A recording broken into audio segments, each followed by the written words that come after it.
ॐ अखण्डानन्दसम्बोधो वन्दनाद्यस्य जायते गोविन्दं तमहं वन्दे चिदानन्दतनुं गुरु शङ्करं शङ्कराचार्यं केशवं बादरायणं सूत्रभाष्यकृतौ वन्दे भगवन्तौ पुनः पुनः ईश्वरो गुरुरात्मेति मूर्तिभेदविभागिने व्योमवद्व्याप्तदेहाय दक्षिणामूर्तये नमः।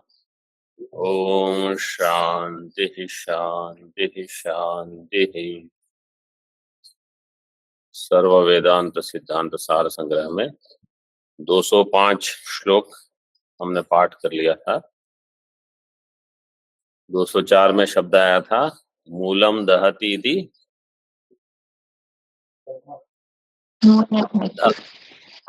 मूलम दहती इति मूलधक। इसको याद रखना। याद इसलिए ये शब्द में महत्व नहीं है, दह का धक कैसे बना ये प्रक्रिया।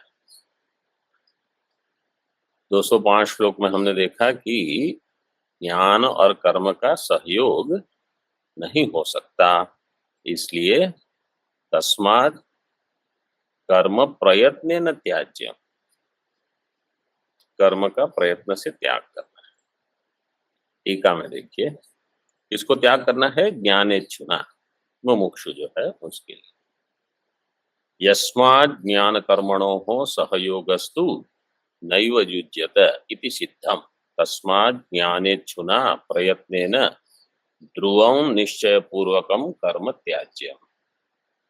क्योंकि ज्ञान और कर्म का सहयोग नहीं हो सकता, सहयोगस्तु नैव युज्यते इति सिद्धम, ये सिद्ध हो चुका है, इसलिए ज्ञानेच्छुना प्रयत्नेन ध्रुवं निश्चयपूर्वकं कर्म त्याज्यम्।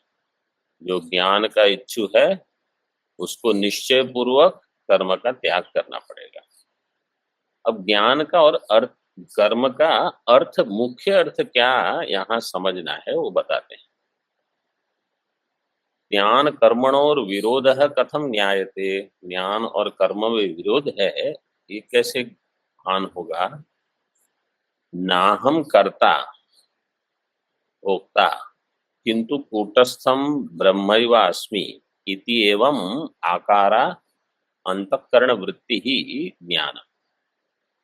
ज्ञान का अर्थ है कि मैं कर्ता नहीं, भोक्ता नहीं, प्रमाता नहीं, किंतु कूटस्थ ब्रह्म हूं, इस प्रकार की बुद्धि बनना, बुद्धि होना, ये है ज्ञान। ज्ञान शब्द का अर्थ ये है कि हम इस वृत्ति को बनाना चाहते हैं।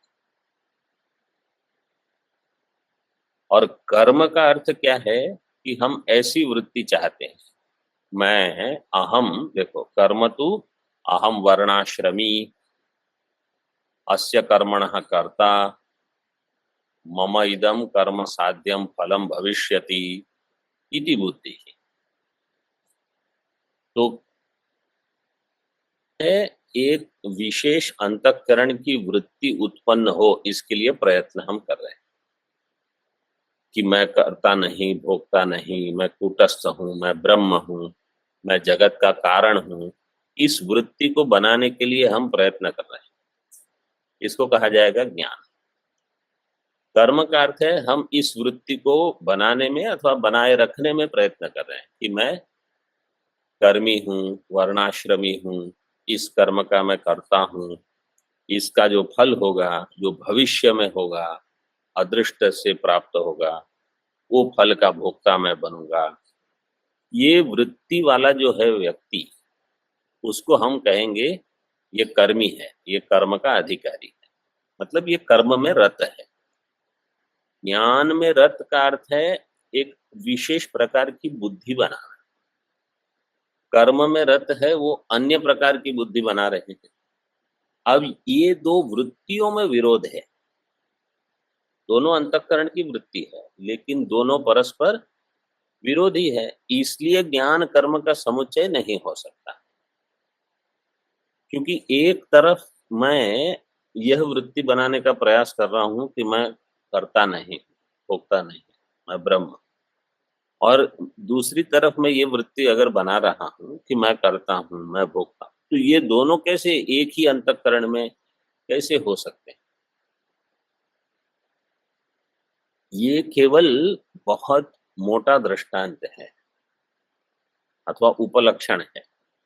इसका अर्थ है कि कहीं भी अगर मैं ज्ञान प्रक्रिया में रत हूं और मेरी बुद्धि में ही कोई अन्य विरोधी वृत्ति भी उत्पन्न कर रहा हूं, प्रयत्न करके अथवा वासना के कारण, इन दोनों का विरोध होते रहेगा, तो इसी को कहा जाएगा विपरीत भावना। जो वेदांत से उत्पन्न होगी वो है सद्भावना, मतलब सही वृत्ति, और उससे अन्य एक वृत्ति बन रही है, वो क्या हो जाएगी? विपरीत। वो विपरीत या तो आप प्रयत्न करके बना रहे हो, अनजान होके बना रहे हो, अथवा नहीं चाहते हुए भी पूर्व पूर्व संस्कार इतने दृढ़ हो चुके हैं, वो वृत्ति बनती ही रहती है।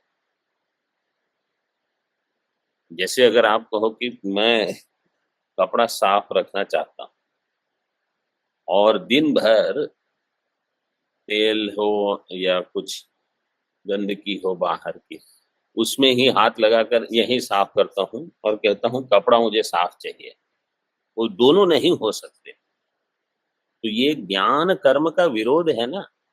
मतलब शास्त्र में भगवान भाष्यकार तो एक शास्त्रीय पद्धति से बताते हैं, लेकिन हमारी बुद्धि में ये विरोध अगर हम लेके बैठे हैं तो वेदांत हमको नहीं बचेगा। ये कहने का प्रयोजन है। मतलब जब ये कहते हैं कि ज्ञान कर्म समुच्चय का हम खंडन कर रहे हैं, तो क्या बताना चाहते हैं कि आप निष्काम भी चाहते हो और सकाम भी चाहते हो, ये नहीं होगा। या तो आप तय कर लो आपको सकाम रहना है और करते रहो, स्वर्ग ही नहीं कोई लौकिक कामना, अथवा आप निष्काम बन जाओ। आप कहोगे ये भी चाहिए वो भी चाहिए, ये नहीं होगा। तो जिस बुद्धि को आप बनाने का प्रयास कर रहे हो वो बुद्धि नहीं बनेगी। तो कभी कभी जैसे हम कमरा साफ करते हैं और पैर गीले होते हैं, बाहर जाके फिर से अंदर आते हैं, वो बस हो गया, वो कमरा साफ नहीं हुआ क्योंकि वही गंदे पैर फिर से अंदर आ गए। फिर से आप बाहर जाओ, अरे कचरा आ गया, फिर से कुछ करो, फिर बाहर जाके फिर अंदर आओ। तो ये मतलब कर्म से ये होता है। कामना की वृत्ति, मैं वर्णाश्रमी हूँ ये अभिमान, मैं करता हूँ ये अभिमान, ये मेरा है, ये अभिमान बढ़ते जाएगा। और ज्ञान कहता है कि आपको ये सब अभिमान छोड़ना होगा। तो ये विरोध है परस्पर। यही कहा कि अतः स्फुटो विरोधः इत्यर्थ। तो ज्ञान से अथवा संन्यास से ये अर्थ केवल नहीं लेना है कि आप केवल गेरू वस्त्र में हो तब आपको ज्ञान होगा, ये कहने का प्रयोजन नहीं। प्रयोजन ये है कि आपके ही अंतःकरण में युद्ध चल रहा है। एक वृत्ति ऐसी है जो कामना प्रेरक करती है, कामना की प्रेरक है, और दूसरी वृत्ति कामना की विरोधी है। वो दोनों कैसे रहेगी साथ? तो कहेंगे आप पहले कर्म कर लो, मतलब दूसरी वृत्ति बनाओ, अच्छे से दुखी हो जाओ, इतने दुखी हो जाओ कि आपको फिर वैराग्य हो जाए। जब तक दुख नहीं होगा तब तक वैराग्य नहीं होगा, क्योंकि वैराग्य केवल दुख से होता है, वस्तु से नहीं। हम कहते हैं कि मुझे इस वस्तु से वैराग्य है, उस वस्तु से, आपको दुख से वैराग्य है। जैसे ही वहां दुख चला जाएगा, सुख देखोगे आप फिर से दौड़ोगे। अब इसी को एक अलग प्रकार से बताते हैं। इष्ट साधनता बुद्ध्या गृहीतस्यापि वस्तुनः विज्ञाय फल्गुतां पश्चात् कः पुनस्तत्प्रतीक्षते।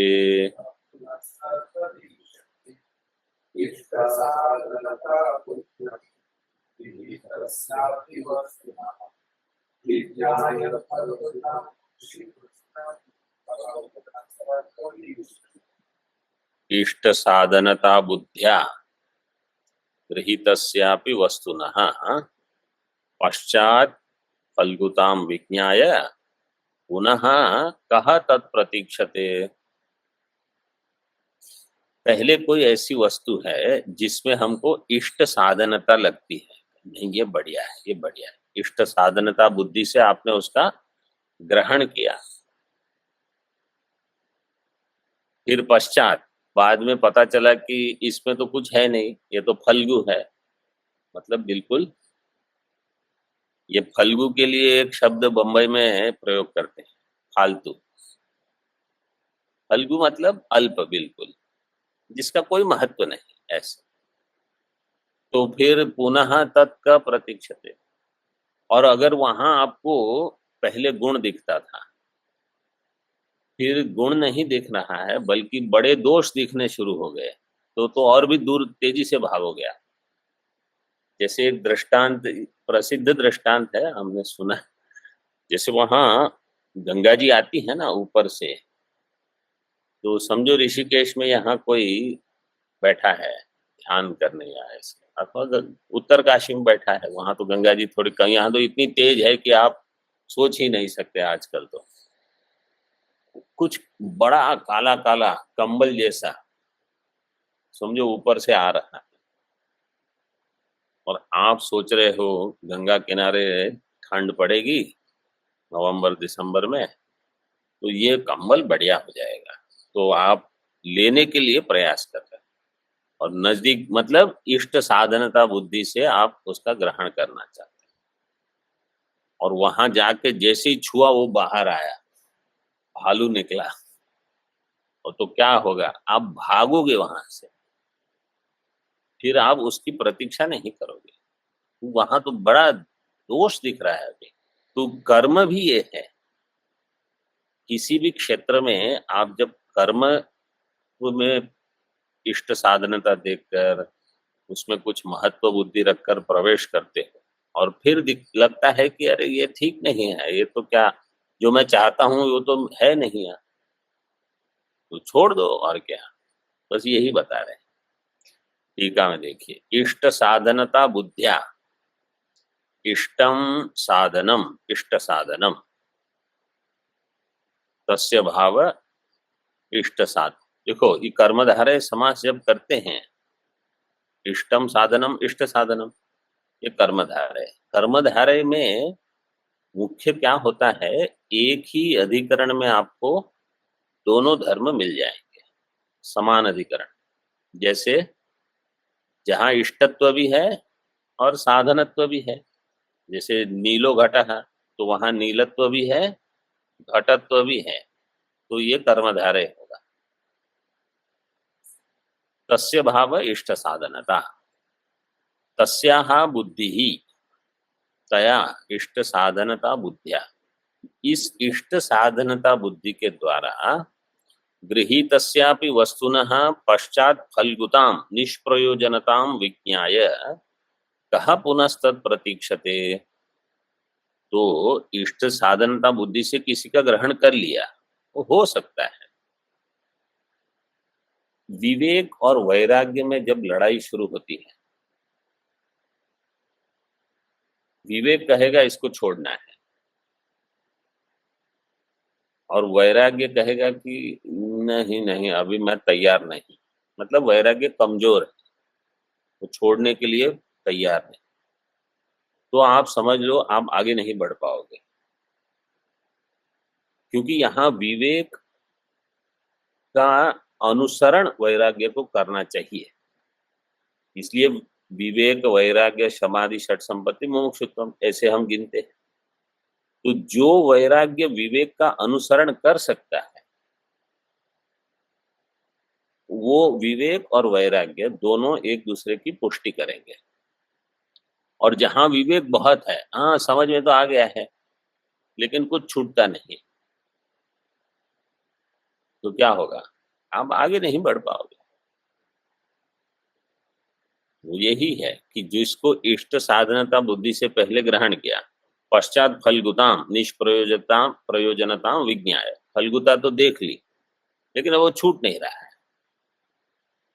तो बस अभी वहां आपको रुकना होगा जब तक कि आप छोड़ नहीं सकते। कोई कहेगा मैं देह छोड़ दूंगा लेकिन ये नहीं छूटेगा, ठीक है देह छोड़ दो, अगले जन्म में वहीं से यात्रा आरंभ करनी होगी। निष्प्रयोजनता विज्ञाय कहा पुनस्तत् प्रतीक्षते, को कौन उसकी प्रतीक्षा करेगा, न कोपी, किंतु प्रयोजनाभावात् त्यजति एव त्यजत्येव, यथा अम्बः पीत्वा नारिकेल फलम जहाति इति। ये दृष्टांत राम गीता में आता है। राम गीता जो अध्यात्म रामायण में रामचंद्र जी लक्ष्मण जी को बताते हैं, वहां ये दृष्टांत दिया है कर्म के लिए। कर्म को छोड़ना कैसे, अम्बह पीतवा नारिकेल फलम जहाती, भगवान भाष्यकार ने नारिकेल फल बहुत ही देखे होंगे क्योंकि केरल में तो वही अधिक रहता है, तो उनको मतलब रोज का दृष्टांत है ये उनके लिए कि इसका प्रयोजन पूरा हो गया, अब छोड़ दीजिए, और अगर नहीं छोड़ोगे तो वहां तो ढेर भरा रहेगा। तो कर्म का यही है कि इसका प्रयोजन था विविदिशा की उत्पत्ति, अब उसमें निष्प्रयोजनता दिख रही है तो आप छोड़ सकते हो। अब अगला श्लोक जो है वो फिर से गीति छंद है। उपरति शब्दार्थो युपरमणं पूर्वदृष्ट प्रवृत्तिभ्यः सोऽयं मुख्यो गौणश्चेति च वृत्त्या द्विरूपतां धत्ते, द्विरूपतां, हाँ, वृत्तेर्दृश्य परित्यागो मुख्यार्थ इति कथ्यते, गौणार्थः कर्म संन्यासः श्रुतेरंगतया मतः। ये जो संन्यास है ये उपरति शब्द का अर्थ है, तो उपरति शब्दार्थो ही पूर्व दृष्ट प्रवृत्तिभ्यः उपरमणम सो अयम मुख्यः। उपरति शब्द का मुख्य अर्थ ये है, सो अयम मुख्यः नहीं, इसका अन्वय से सो अयम मुख्यः गौणश्च इति च वृत्त्या द्विरूप, वृत्ति से उपरति शब्द का मुख्य अर्थ एक होगा और एक गौण अर्थ होगा। मुख्य अर्थ जो है उसको कहते हैं शक्यार्थ, और गौण अर्थ है उसको कहते हैं लक्ष्यार्थ। मुख्य वृत्ति और गौणी वृत्ति अथवा शक्य वृत्ति और लक्ष्य वृत्ति वेदांत परिभाषा में जो अभी अध्ययन कर रहे हैं उनको पता होना चाहिए, शक्यार्थ लक्ष्यार्थ ऐसे। तो द्विरूपताम धत्ते, वो दो रूप को प्राप्त करता है। धत्ते में धातु क्या है, दुधाएं धारण पोषण यो हो, मतलब धारण करना, इस अर्थ में है। वृत्तेर दृश्य परित्यागो मुख्यार्थ इति कथ्यते, वृत्ते दृश्य परित्याग, वृत्ति में जो दृश्य है उसका त्याग, यह है मुख्य अर्थ। और गौण अर्थ क्या है, गौणार्थ कर्म संन्यास श्रुते अंगतया मतः, गौण अर्थ में कर्म का संन्यास। मुख्य अर्थ है दृश्य का परित्याग, मतलब उपरति का अर्थ, वाच्यार्थ क्या है, जो दृश्य है उसका परित्याग करना। तो दृश्य का अर्थ स्थूल पहले तो अर्थ लेना पड़ेगा, तो जो बाह्य विषय है उसका त्याग, और फिर सूक्ष्म जो विषय है उसका त्याग। और गौण अर्थ जो है वो है कर्म का संन्यास, मतलब लक्षणा से कर्म का संन्यास करना। लेकिन मुख्य अर्थ ये उपरति का अर्थ क्या चाहते हैं कि दृश्य परित्यागो, वृत्ते है दृश्य परित्यागो, मतलब दृश्य से परित्याग। यह जो अर्थ है मुख्य अर्थ है, इसी को फिर जीवन मुक्त में वो घटाएंगे। जीवन मुक्त में तीन चीजें आवश्यक है, ज्ञान मतलब तत्व ज्ञान, उपरति और वैराग्य, ये तीन। जिसकी उपरति अधिक हो उनको दृष्ट दुख कम होगा। दृष्ट दुख का अर्थ है कि ज्ञान तो सबको है कि मैं ब्रह्म हूं, जगत मिथ्या है, लेकिन जो प्रवृत्ति में रत है, उपरति कम है, वो यहां वहां जाएंगे, जहां जाओगे वहां दुख ही मिलने वाला है। क्योंकि आपका निश्चय तो आपने पहले से ही आपको समझ में आ गया है, आत्मा को छोड़ के अन्य कहीं सुख है ही नहीं। जहां भी सुख लग रहा है वो तो भ्रांति है। तो आप जहां जाओगे, समझो कोई कहेगा नहीं मैं यहाँ तो चुपचाप बैठा हूँ ऋषिकेश में, लेकिन अभी मैं सोच रहा हूँ कि जैसे चातुर्मास समाप्त होंगे मैं वहां जाऊंगा, यहाँ जाऊंगा। अच्छा ठीक है जाओ, लेकिन कहीं न कहीं अब आप जो सोच के जा रहे हो वैसे सभी जगह हो ये तो संभव नहीं। कुछ कुछ गलत होगा, कुछ यहाँ होगा, कुछ वहां जाके क्या होगा, दुखी हो जाओगे और शास्त्र का अध्ययन कम हो जाएगा, क्योंकि जितना यहाँ पढ़ते हो उतना तो वहां पढ़ोगे नहीं, वहां और बहिर्मुख हो जाओगे। फिर वापस आके अगर 10 दिन गए तो और 10 दिन बहिर्मुखता कम करने में लगते हैं। भोजन यहाँ अच्छा नहीं लगेगा थोड़े दिन, क्यों? क्योंकि बाहर यहाँ वहां कुछ भोजन खाते हैं। तो बुद्धि जो है वो बहिर्मुख होती है। इसलिए मुख्य अर्थ क्या कहना चाहते हैं कि इन सब का त्याग, उपरति का ये मुख्य अर्थ। और एक है वैराग्य, ज्ञान है लेकिन इतना वैराग्य नहीं है। अब कोई कहेगा कि बिना वैराग्य के ज्ञान कैसे हुआ? प्रमाण व्यापार से ज्ञान हो जाएगा, लेकिन उस ज्ञान का फल आपको नहीं मिलेगा। समझो हमको समझ में आ भी गया कि मैं स्थूल सूक्ष्म कारण शरीर से व्यतिरिक्त हूं, पंचकोश से विलक्षण हूं, ये ज्ञान का आपको फल नहीं मिलेगा। मैं कहीं एक जगह गया था, उनके घर के वहां प्रवेश करते इतना बड़ा आम का पेड़ था, मतलब बढ़िया एकदम। फिर वहां सत्संग वगैरह करना था तो सत्संग हो गया। फिर मैंने ही पूछा कि आम का इतना बड़ा पेड़ है, कुछ आम होते हैं कि नहीं? उन्होंने कहा नहीं स्वामी जी, ये फल नहीं देता है। मैंने कहा ये देख लो, ये पूरा मतलब बिना ठीक ठीक साधन चतुष्टय के आपने अगर प्रमाण व्यापार करके वेदांत पढ़ भी लिया, आपको छांव मिल जाएगी। पेड़ बड़ा है तो कुछ ना कुछ छांव तो मिलती ही, लेकिन जिस प्रयोजन से आपने ये पेड़ यहाँ लगाया या अथवा जिसने भी लगाया था, वो प्रयोजन आम का था, वो नहीं मिलेगा। तो अगर हम ये चाहते हैं कि मैं दुखी नहीं हूं, आत्यंतिक दुख निवृत्ति के प्रयोजन से हम वेदांत पढ़ते हैं, बोले वो आपको नहीं मिलेगी।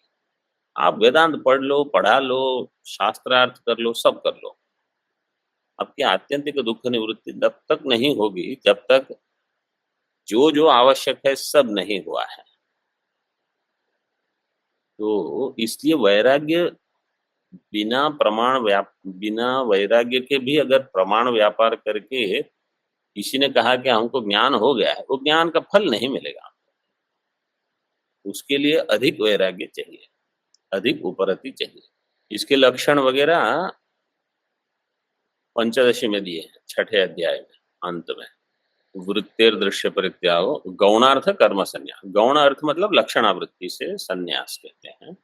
जैसे श्रुते है अंगतया मतः, श्रुति है शांतो दांत उपरत स्थितिक्षु। तो कोई पूछेगा कि सन्यास का लक्षण कहाँ कहाँ है, तो एक तो ये उपरति श्रुति के अंग से, अथवा पहले हमने श्रुति देख ली यद अहरेव विरजेत तद अहरेव प्रव्रजेत, इस प्रकार से।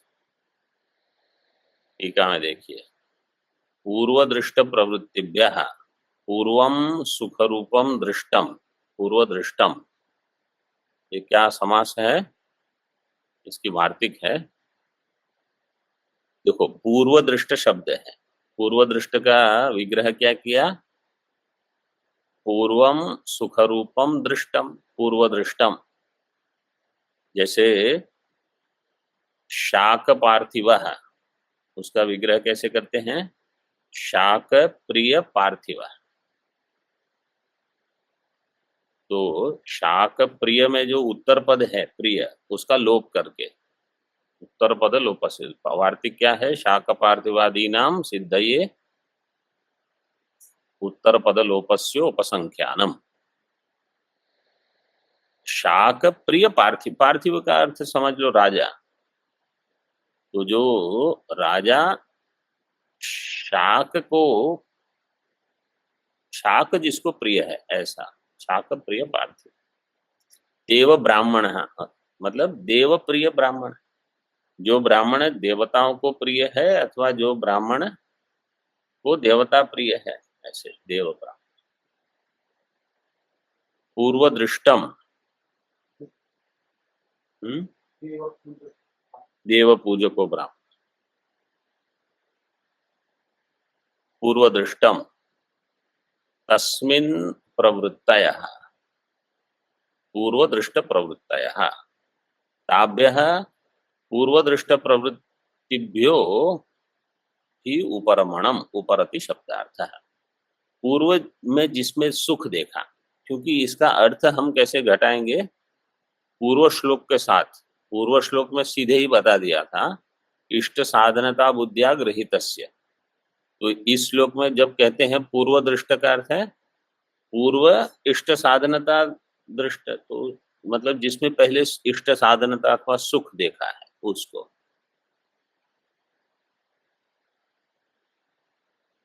ताभ्य पूर्व दृष्ट प्रवृत्तिभ्य, जो भी प्रवृत्ति कोई करता है जिसमें पहले सुख बुद्धि रहती है, वहां से अब उपरमणम, उपरति शब्द, उसको छोड़ना। छोड़ना मतलब संघर्ष के साथ नहीं, आनंद से, कि जहां मैं सुख देख रहा था वहां सुख नहीं है, तो वो भ्रांति चली गई, इसलिए मैं आनंद पूर्वक इसको छोड़ रहा। ऐसे नहीं कि सुख तो है अभी लेकिन मुझे छोड़ने को कह रहे हैं, शास्त्र छोड़ने को कह रहा है, कि मैं दुखी दुखी होकर छोड़ रहा। मतलब आपको अभी समझ में नहीं आया है ये। सोयम उपरति शब्दार्थ, उपरति शब्द से अर्थ, इसलिए ये यात्रा लंबी चलती है। भगवान जब कहते हैं कि अनेक जन्म, तो यही कारण है उसका। उपरति शब्दार्थो वृत्त्या, वृत्त्या शक्ति वृत्त्या मुख्य प्रधान, और गौणश्च, गौणश्च मतलब लक्षणया द्विरूपताम च धत्ते, दो प्रकार के रूप को धारण करता है। वृत्तेः अंतःकरण वृत्तेर दृश्य परित्यागो, दृश्यस्य बाह्य विषयस्य परित्यागः, परितः सर्वतस्त्यागो दृश्य परित्यागः, उपरतेर मुख्यार्थ इति कथ्यते। वृत्तेः दृश्यस्य परित्यागः, दृश्य से यहाँ बाह्य विषय लिए है, क्योंकि कम से कम इतना अगर आप कर लेते हो फिर वेदांत पढ़ोगे और अंतःकरण वृत्ति भी छूट जाएगी, क्योंकि वो भी दृश्य हो जाएंगे। तो बाह्य जगत का अगर हम त्याग कर सकते हैं तब आवृत्त चक्षु हो सकते,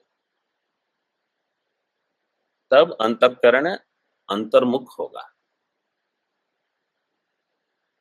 परितः सर्वतस्त्यागो दृश्य परित्याग उपरते मुख्यार्थ इति कथ्यते। उपरति का मुख्य अर्थ। यदा अंतःकरणम बाह्य विषयेभ्य उपरमते तन्मुख्यार्थः। अंतःकरण बाह्य विषय से उपरमण कर देता है। और कर्म संन्यासो विहितानां कर्मणां विधिना परित्यागः श्रुतेरंगतया उपरतेर गौणार्थो मतः। उपरति का गौण अर्थ श्रुति के अंग रूप से बताया गया है। शांतो दांत उपरतः इति श्रुतेः। शांतो दांत उपरतः, फिर आगे क्या है? उपरतः स्थितिक्षुः श्रद्धा भूत्वा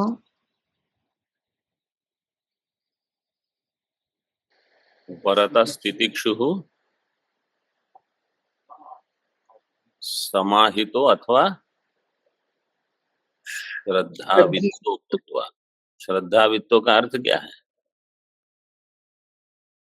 श्रद्धावित्तम यस्य सह श्रद्धावित्तः।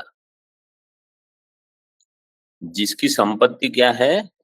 श्रद्धा है। श्रद्धावित्तो भूत्वा, वही व्यक्ति आत्मनि एव आत्मानं पश्येत्। विवेक चूड़ामणि में श्रद्धा का लक्षण क्या है? ऑनलाइन कोई बताएगा? शास्त्रस्य गुरुवाक्यस्य सत्यबुद्धि अवधारणा श्रद्धा कथिता सिद्धिः यया वस्तुपलभ्यते। शास्त्रस्य गुरुवाक्यस्य सत्यबुद्ध्यावधारणा, सत्यबुद्धि नहीं, सत्यबुद्ध्यावधारणा, सा श्रद्धा कथिता सत्य। तो शांत दांत उपरतः, उसमें कर्म संन्यास उपरत का अर्थ है। पुंसः प्रधान सिद्ध्यर्थ मंगस्याश्रयणं ध्रुवम् कर्तव्यमंगहीनं चेत् प्रधानं नैव सिद्ध्यति। अभी इस श्लोक का अर्थ सोचने का प्रयास कीजिए। हाँ, देखो अन्वय बताते हैं पहले। पुंसः प्रधान सिद्ध्यर्थम अंगस्य आश्रयणम ध्रुवम, एक वाक्य हो गया। प्रधानम कर्तव्यम अंगहीनम चेत नैव सिद्ध्यति। प्रथम वाक्य है पुंसः, पुरुषः, पुरुष का क्या? प्रधान की सिद्धि के लिए अंग का आश्रय ध्रुवम, निश्चित आवश्यक है। मतलब अगर प्रधान कार्य, अंगी कार्य की सिद्धि के लिए आपको अंग का आश्रय करना पड़ेगा। ये एक वाक्य हो गया। दूसरा कहते हैं प्रधानम कर्तव्यम अंगहीनम चेत, जो प्रधान है अगर उसके अंग की पूर्ति नहीं हुई है तो नैव सिद्ध्यति, प्रधान की सिद्धि नहीं हो। अब ये जो प्रकरण अभी चल रहा था सन्यास का, अब यहाँ ये कर्म की भाषा है, पूर्व मीमांसक की भाषा है कि अंगी की पूर्ति के लिए अंग का अनुष्ठान चाहिए। जो भी याग आदि आपको करने हैं सब करोगे तब अंगी फल देगा।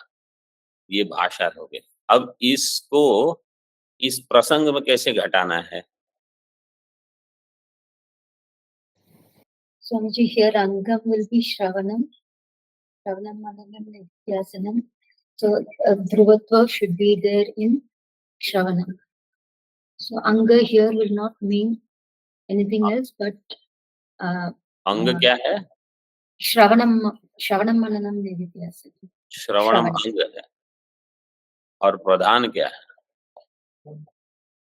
Mananam Nidhyasanam will be Anga and Angi will be Shravanam. नहीं, यहाँ प्रसंग चल रहा है सन्यास का, उपरति का प्रसंग है सन्यास का। सन्यास को ध्यान में रखते हुए आपको उत्तर देना होगा। आप क्या बोले थे? Sadhana Chatushtaya will be Anga and Sannyasam will be Angi. क्या?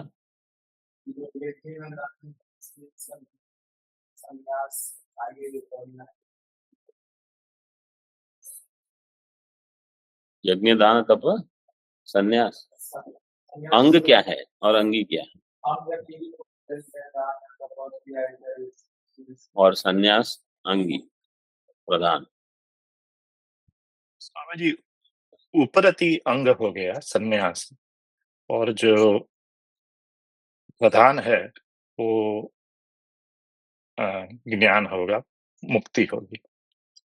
और टीका में हमने ऐसे दिया है, अत्र प्रधानम अंत में दिया है, प्रधानम मोक्ष फलम, मोक्ष फल प्रधान है और उसका अंग है कर्म संन्यास।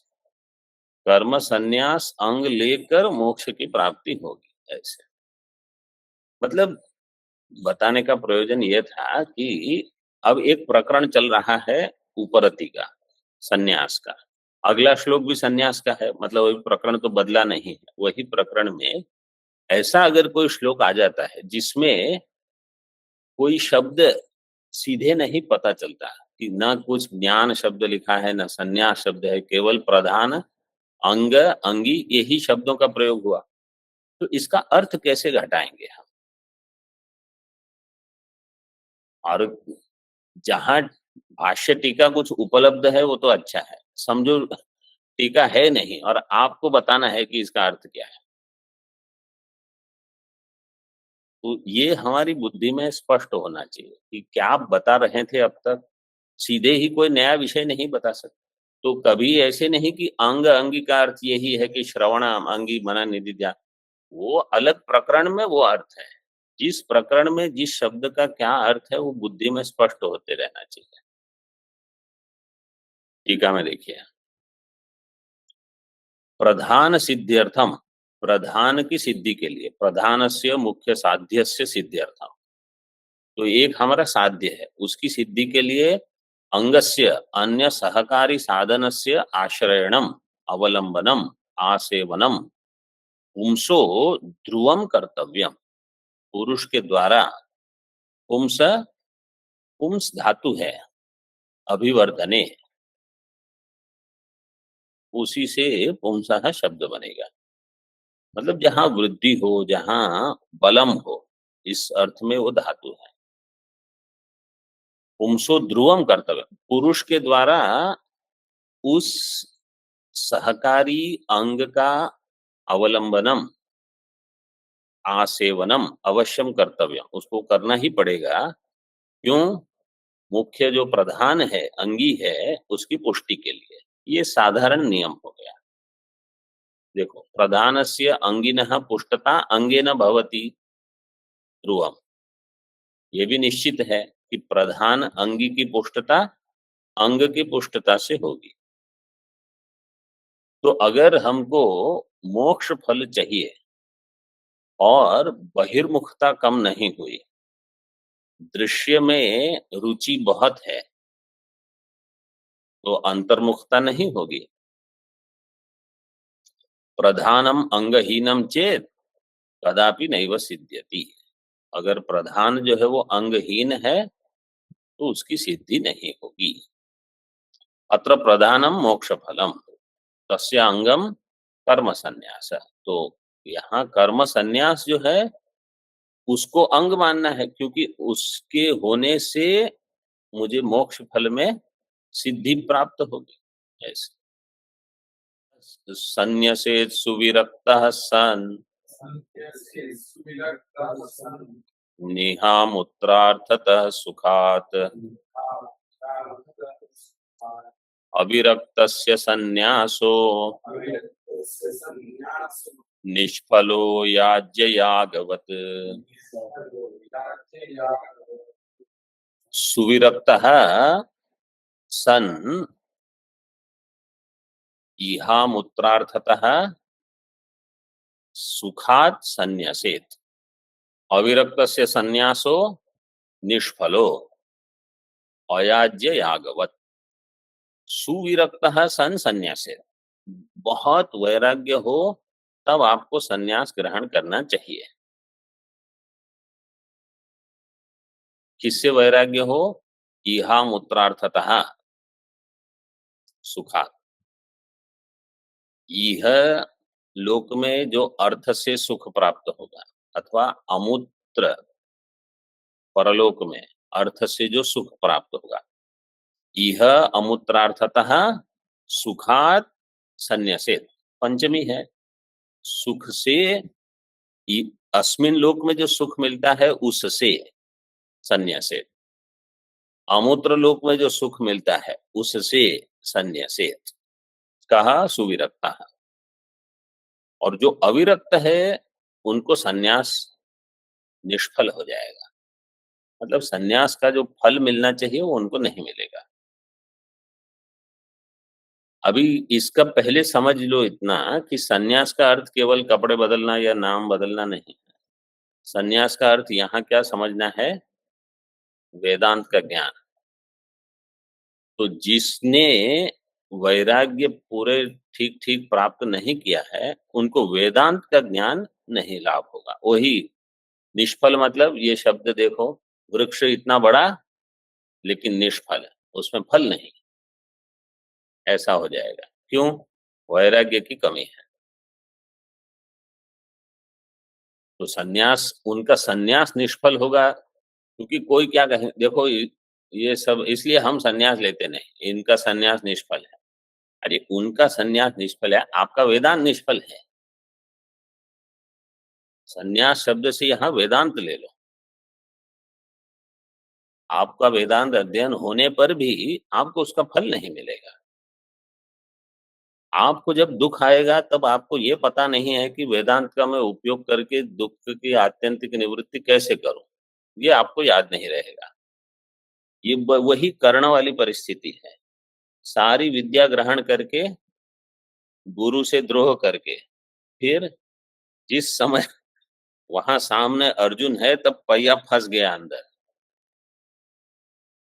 अब मंत्र भूल गए आप कि कैसे इसको निकालना है। भगवान ने कहा अर्जुन चलाओ बाण, कोई इसमें हिचकिचाहट नहीं। यही होता है, जब हम ठीक ठीक तैयारी नहीं रखते, शरणागत नहीं होते, अंतिम क्षण में हमारा पहिया अटक जाएगा। फिर हम देखते रहेंगे, मंत्र याद नहीं आ रहा, ये वही परिस्थिति है। अविरक्तस्य संन्यासो निष्फलो अयाज्य यागवत, ऐसा याग जिसमें यजन नहीं हुआ है। इसकी टीका देख लेते हैं, नहीं तो अभी फिर छुट्टी हो जाएगी। सुविरक्तः सन इह अस्मिन् लोके अमुत्र परलोके च अर्थतो भोग्य पदार्थतः पूर्णतया यथा वैराग्य प्रकरणे प्रदर्शितम तथा विरक्तो भूत्वा सुखात् सर्व अनित्य सुखात् संन्यसेत्। सुविरक्तः सन, ठीक ठीक वैराग्य को प्राप्त किया हुआ, इह अस्मिन् लोके अमुत्र परलोके, दोनों लोक में अर्थतः भोग्य पदार्थ से जो पूर्णतया विरक्तो भूत्वा, कैसे वैराग्य, जैसे वैराग्य प्रकरण में पूर्व में बताया था इतना विस्तार, विरक्तो भूत्वा सुखात् समस्त अनित्य सुख से संन्यासेत्। अविरक्तस्य वैराग्यहीनस्य भोग सुख कामिनः संन्यासो अयाज्य यागवत्, याज्यस्य यागाधिकारिणो यागो याज्य याग, न याज्य यागो अयाज्य याग। याग में जो अधिकारी है, जैसे ब्राह्मण अगर राजसूय करेगा उसको कुछ फल नहीं मिलेगा, क्यों? वो अधिकारी नहीं है उसके लिए। अथवा कोई क्षत्रिय वाजपेयी याग करेगा, उनको फल नहीं मिलेगा। वाजपेयी क्या, बृहस्पति से। और भी ऐसे हैं जो केवल ब्राह्मण ही कर सकते हैं, अन्य कोई करेगा बहुत विस्तार से क्या बोलो, इसका कोई फल नहीं। क्यों? क्योंकि आप इसके अधिकारी नहीं हो। ये अयाज्य याग है आपका। तत्सदृशो अयाज्य यागवत निष्फलो निरर्थको भवति संन्यास। न केवल निरर्थक किंतु दुखात्मक। भगवान ने गीता में जैसे कहा, संन्यासस्तु महाबाहो दुखम आप्तुम अयोगतः योग युक्तो मुनिर्ब्रह्म न चिरेणाधिगच्छति। तो सन्यास जो है वो दुख रूप हो जाएगा। किसके लिए? अयोगतः। अयोगतः का अर्थ है जिसने साधन चतुष्टय ठीक ठीक से नहीं लिया, वो करेंगे क्या सन्यास लेकर? मतलब जो अध्ययन करते हैं, अध्यापन करते हैं, वो तो बहुत अच्छा है। इति स्मृते है तस्मात् वैराग्यवान एवं सन्यासे अधिकारी इत्यर्थः। इसलिए जो वैराग्य वाला है उन्हीं को वेदांत का फल मिलेगा। सन्यास का अर्थ वेदांत के अध्ययन का फल किसको प्राप्त होगा? इसको वैराग्य है। ओम पूर्णमदः पूर्णमिदं पूर्णात् पूर्णमुदच्यते पूर्णस्य पूर्णमादाय पूर्णमेवावशिष्यते। ओम शांति शांति शांति। शंकरं शंकराचार्यं केशवं बादरायणं सूत्रभाष्यकृतौ वन्दे भगवन्तौ पुनः पुनः। ईश्वरो गुरुरात्मेति मूर्तिभेदविभागिने व्योमवद्व्याप्तदेहाय दक्षिणामूर्तये नमः। शांति शांति शांति।